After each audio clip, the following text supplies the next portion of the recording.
Hey guys, welcome back to the Rocky Fern. My name is Luca and I have OI type 4, and on today's episode of Show Me the Green, we have the Euphorbia confinalis. Let's go.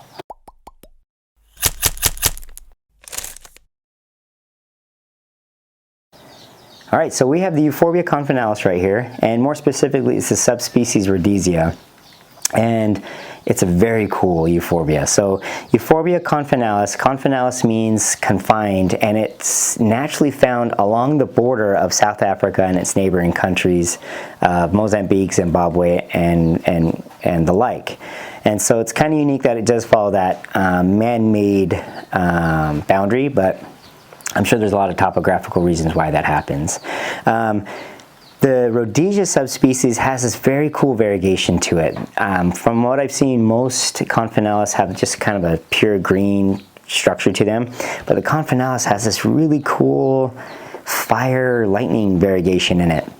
It also develops red thorns. And now, keynote on euphorbia and thorns. Euphorbias have thorns, which are stem tissue, whereas cactus have spines, which are leaf tissue. And another common name for this is the zebra cactus.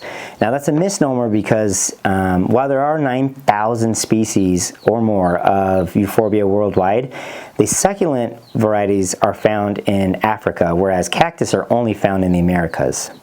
This plant can get upwards of 30 feet tall, and it does require, full sun exposure. It loves being exposed to as much sun as I can give it.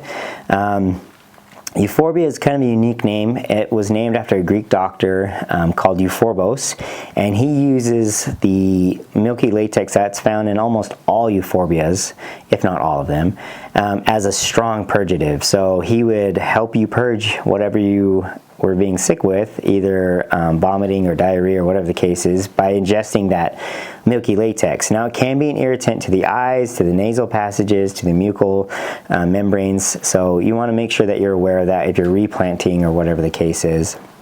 Euphorbias have very small flowers. In fact, they have adaptations of modified leaf structures called bracts that help attract and advertise the very small flowers that are there, which, unlike cactus, have very big, beautiful, awesome flowers. So I got this particular plant off of an Etsy shop called Pretty Fly for a Cacti, which I really like that name, and I've ordered from that shop a few times, and they haven't disappointed. It's a very beautiful plant.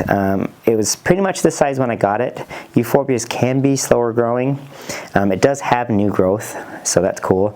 It's kept in my succulent mix, which is very porous, very rocky, and it's topped with an akadama clay. And I water about once a month. It's been great. I do a very diluted liquid feed, which seems to be going great. I haven't had an issue. But if you can get your hands on not only the confinalis euphorbia, but also the subspecies of the Rhodesicas, I would.